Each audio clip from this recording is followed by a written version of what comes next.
Hello and welcome to episode number 396. This is the Project Management Podcast at pm-podcast.com and I'm Cornelius Fichtner. Are you using an adaptive life cycle to manage your projects? You know, something that falls under the general umbrella of Agile like Scrum, XP, Kanban or DSDM? And if your answer to this question is yes, then think about when exactly you started using these approaches, because that date says a lot about you and your organization.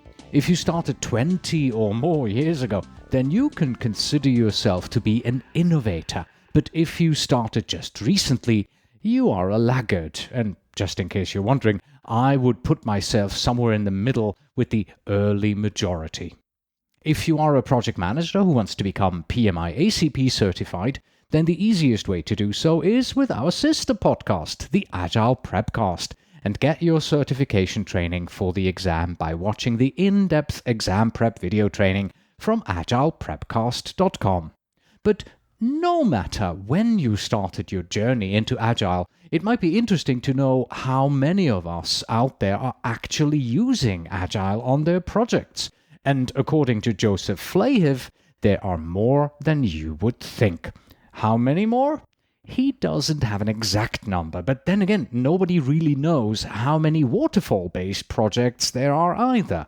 However, studies done on this subject and a number of other indicators lead him to believe that Agile is now the new normal. The number of Agile projects is massive. Enjoy the interview. The Project Management Podcasts feature interview. Today with Joseph Flahiv, project management author, consultant, and organizational alchemist.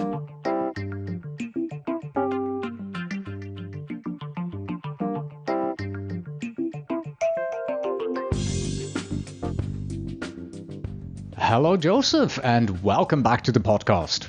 Hey, Cornelius. Thank you. It's great to be here again. I love wonderful. Happy to have you. Thank you. So why were you interested in writing an article about how well Agile is implemented around the world? I was thinking about it. I was actually looking forward at what's coming next. Agile's been around for about 30 years, depending on where you measure it from, 20 to 30 years. People may not think of it as being that old, but it really is. And I was thinking about what's next? The world's changed a lot since then. The people that were innovating those things are now not innovating those things. That's a sweeping judgment, and I don't mean to make it sound that way, but there's not a ton of innovation happening on the Agile front, at least not as it was in the original time frame. And so what my thinking was, who are the innovators today, and what are they innovating? So that's what was going on in my mind, and it led me to think about where Agile is in its adoption, and is anybody doing innovation yet, or those kinds of things. What is the 10,000-foot summary of your findings?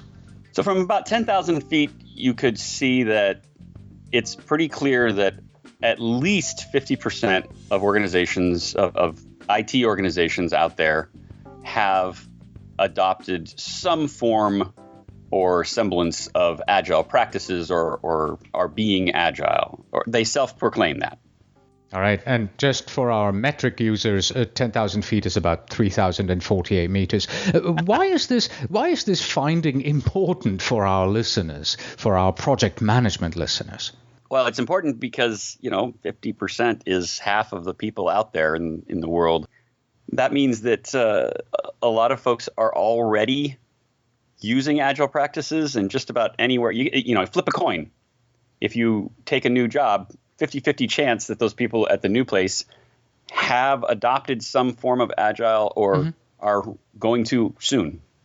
Yeah, by strange coincidence, this morning, and I'm not making this one up, I received an email from a colleague of mine from Orange County, who said that he's actually having trouble finding a project management job because he does not yet have Agile training. So there seems to be adoption in progress here. But before we move any further, let's talk a little bit about the word adoption, in particularly adoption levels, and what all of this means. And please tell us, what is the diffusion innovation curve that you mentioned in your article. Yeah, the diffusion of innovations curve, that was developed by Everett Rogers back in 1962. He was doing a study interested in how new innovations get distributed or diffused into society. He did research into about 508 different studies, and he took their data and pulled it apart. These studies were in anthropology and sociology, education, and industrial and medical sociology. All of these studies he compiled together, and out of that, he drew his conclusions, right? And he created this, essentially a bell curve. So he found that the distribution was essentially a bell curve. Mm-hmm. And it followed a pretty predictable pattern. There were these early people who actually created the innovation. So they're the people that went out and tried something new and failed at it and tried again and failed and suddenly created something new. These would be, in the Agile context, would be the people who founded the Agile movement, right? At that time, it was really the late 80s, early 90s. They were actually calling it lightweight development practices when they actually had a name for it. So those are the innovators. Then the next group of, and that's about 2.5% of the entire population anytime you're talking about an innovation. 2.5%. So then there's this next group of people that are the early adopters. They're the folks that, have a Tesla or are looking at getting solar panels for their roof. They're the people who had the first iPhone. Those people who are willing to put up with some stress and some failures because they like the new shiny thing, the new fancy thing. They like to be out in front. That's about 13.5% of the population. Then there's the next group is the early majority group. They're about 34% of the population. That's when, you start seeing mass adoptions of something. If we started seeing everyone's driving a Tesla, or right now you see everybody's got an iPhone or something like an iPhone, right? That's the early majority is when you start seeing that about half the time people have those things. Because at that point, you're at 50%. The next group of people, the next 34%, is the late majority. And those are the folks that are a little bit behind that curve, but still adopting as as mass adoption starts to happen, they're on board. And then that's 34%. And the last little group are the laggards. And they're the people who will adopt something kicking and screaming, right? Right. That's my brother who finally got a smartphone last year. Yes. There you go. That's the laggards. They're a small percentage of the population. They believe life was better before sliced bread. Yeah. So where is Agile in this model? Where is Agile adoption here? Yeah, it's an interesting question because it's hard to just put a pinpoint on it and say, this is exactly where it is. Because, nobody has pure data. There was a recent study by HP, and in their study, they showed that about 16% of the population said they're using pure Agile. And then another 24% said they're using some hybrid form of Agile. So that's 40% of the population. So if you just look at that, then people who are saying they're doing something Agile is 40%. In that same study, another 51% said they were leaning toward Agile.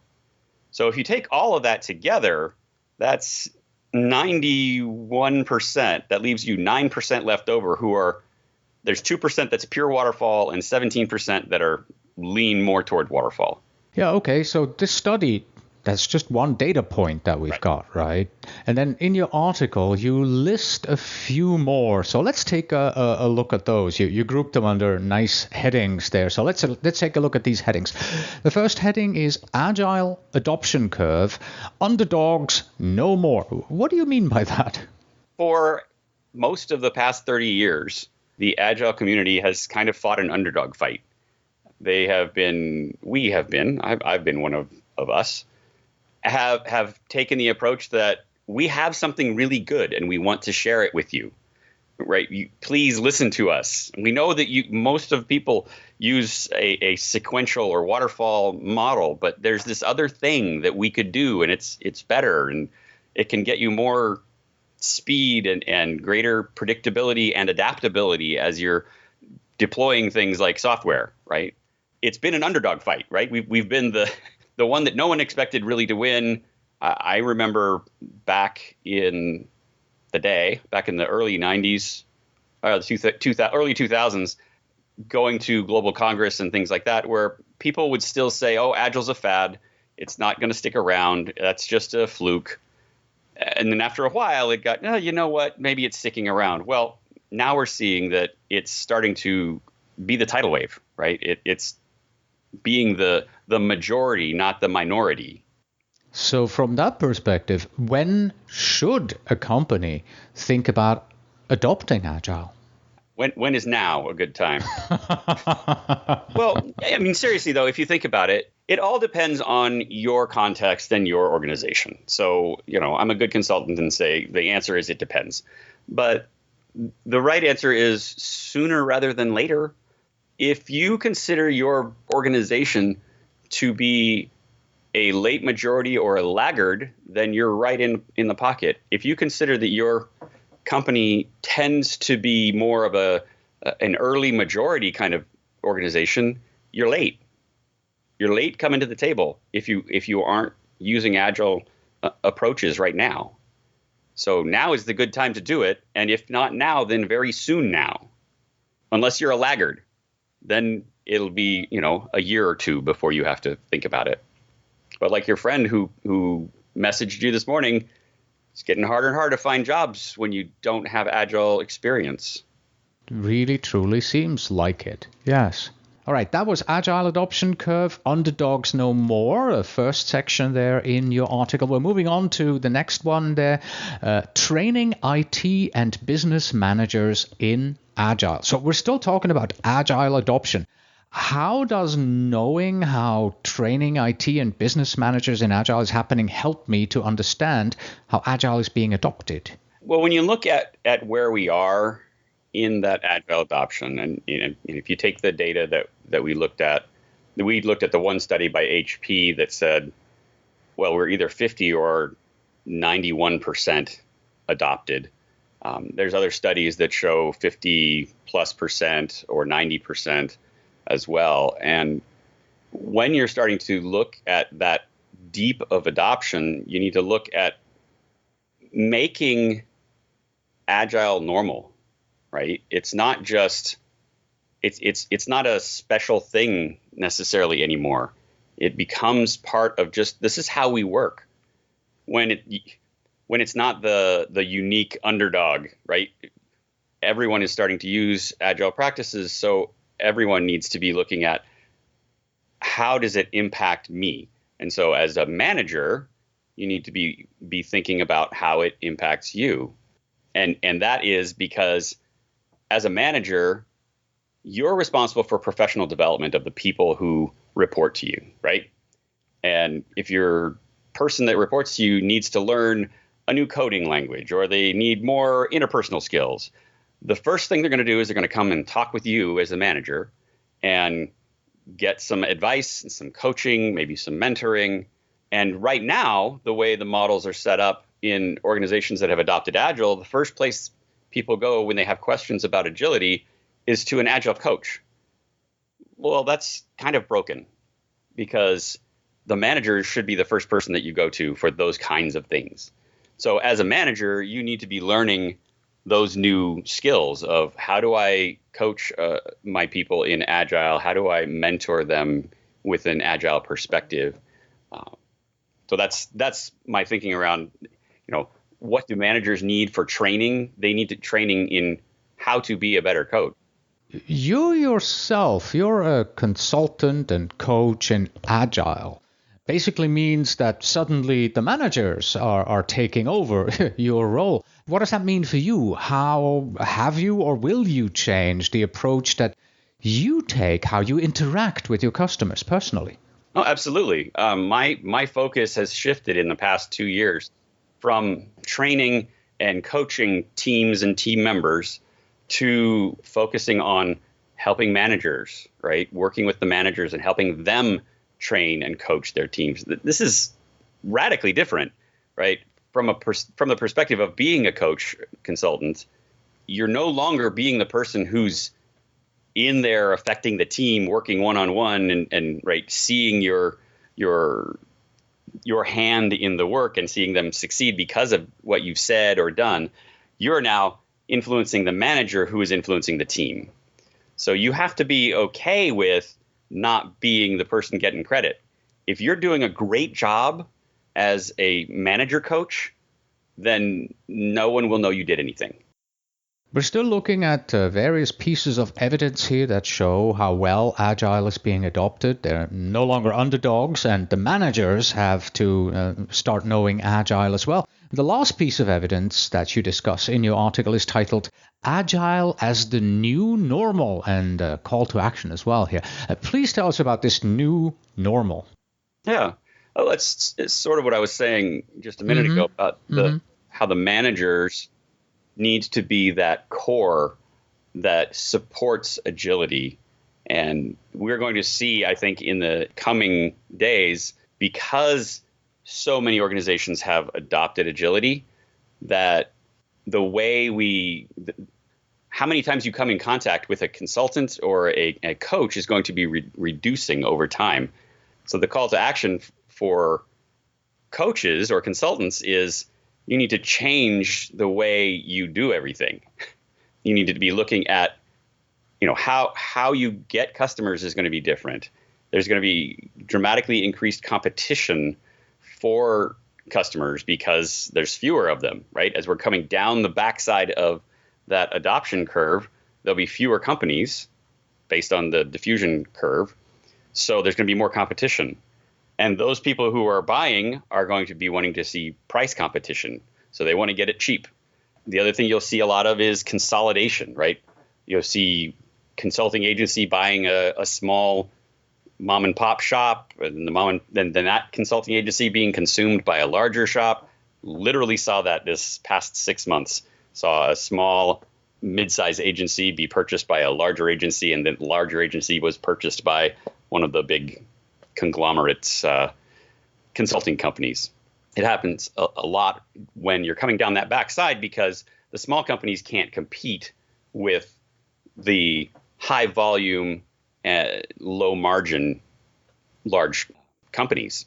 Okay, so that's the consequence for consultants. Many of our listeners, however, they will be, quote unquote, regular project managers working in a company, managing internal projects, potentially managing customer projects.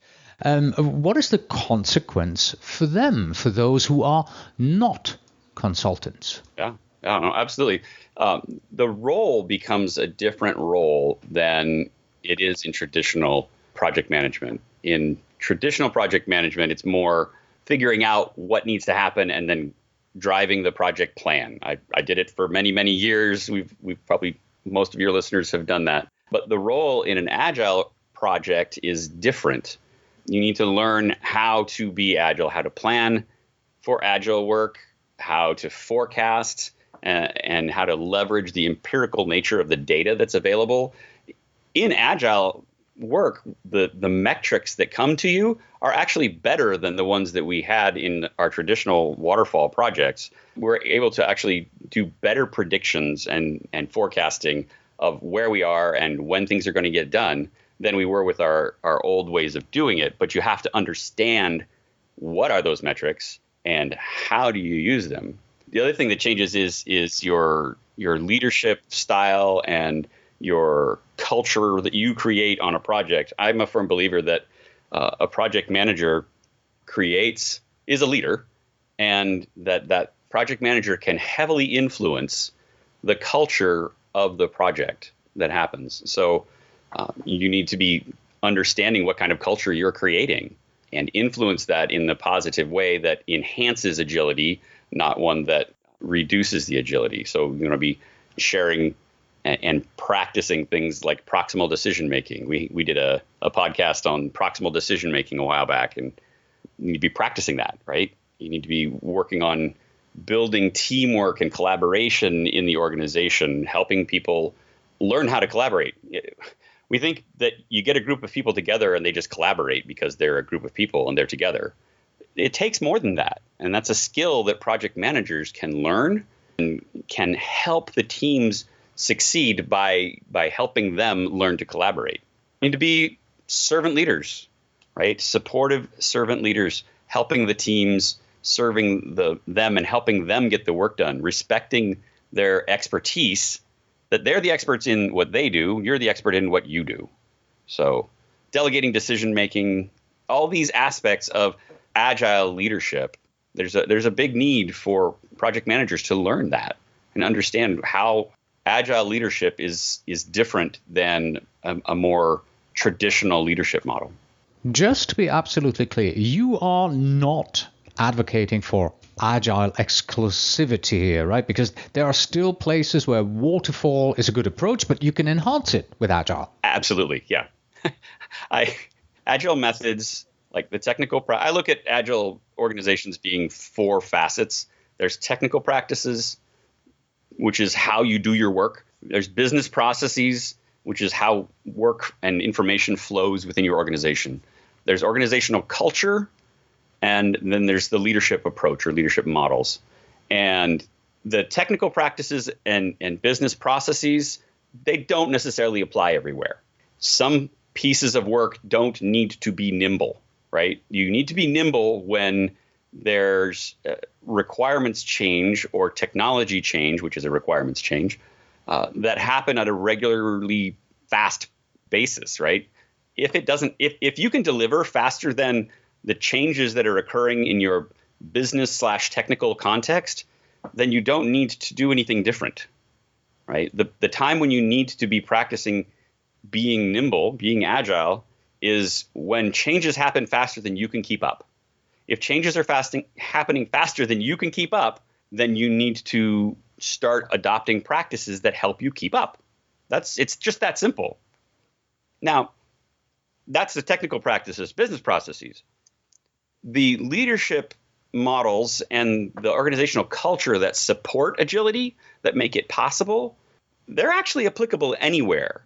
And I believe that our culture worldwide has changed in the past 30 years such that there is less tolerance of a command control kind of environment. If you want to work with millennials, and that's who the workforce is going to be in the next 20 and 30 years, it's going to be all millennials. And if you want to work with them, then the models need to be appropriate to their context, which is different, right? You need to be giving them authority and responsibility, right? Helping connect them with the values of your organization and understand the purpose, why they're working. And this should be true of anyone, but I think millennials do a good job of it. If you don't connect with the purpose behind what your company is building, why they're building or creating or serving what they're doing, people will move on quickly. Or they will remain in place and be either disengaged or actively disengaged. You can look into Gallup's research on employee engagement for interesting things about those two topics. But you don't want people who are actively disengaged. In most of the work we do today, it's knowledge work, right? And knowledge work is different than assembly work. Assembly work, you need to have your hands and do things and put stuff together. In knowledge work, you need to have your brain and be creative and be innovative. And people who are disengaged or actively disengaged are not giving you their full brain. So the leadership and culture that support creating engagement and creating excitement and energy around the mission of the work that we're doing, that applies everywhere, from construction sites to the little baby startup that's somebody's doing in their garage. You need to build a leadership approach and a culture within that organization that supports engagement with people. So here's a bit of a tongue-in-cheek question for you. What does all of this mean for the book that you have written? We've done an interview about it previously. It's titled "Being Agile in a Waterfall World." And, if what you say is true, if Agile is truly this tidal wave that is coming, it means, it's probably going to be bigger than Waterfall pretty soon. So are you going to have to rewrite this thing? I don't know, being Waterfall in an Agile world? Yeah. Or being Agile in an Agile? No, that doesn't work I either. thought about that. No, not being Waterfall in an Agile world. No, the book itself is entirely based on principles. And so just exactly what I just said about that creating a leadership style and creating an organizational culture that support agility that's exactly what the book is about. It's just saying, hey, Joseph, if the question I wanted to answer was, Joseph, if you were placed into a company where they didn't allow you to do agile things, or in the context of what we just said, you were placed in an organization that didn't need to be nimble, what would you take with you? And those are the things that I wrote about in the book. And essentially it works out to be culture and leadership with continuous improvement. Right? You get those three things going and you have an organization that's built for success. All right.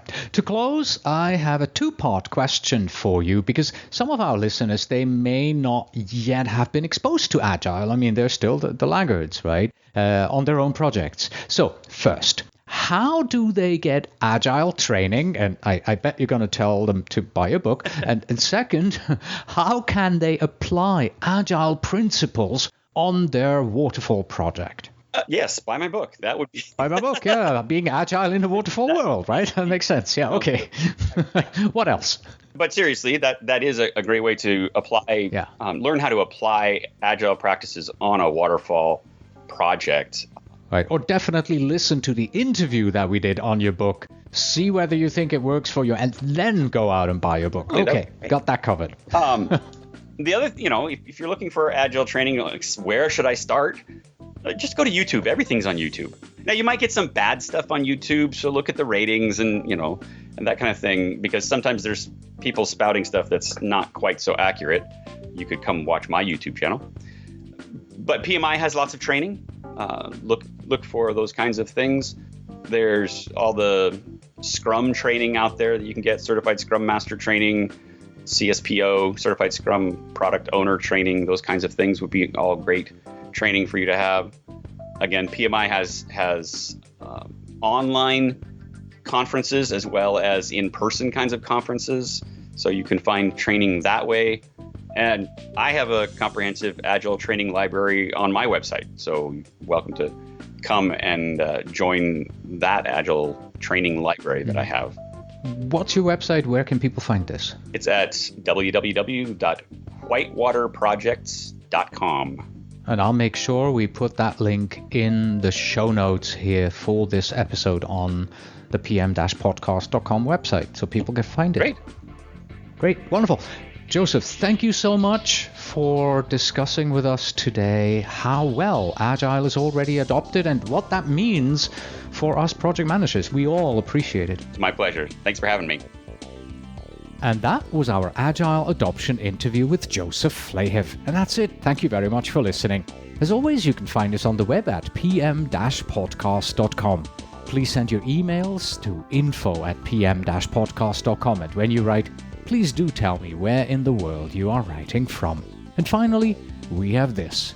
If you think it's expensive to hire a professional project manager, wait until you hire an amateur. Until next time.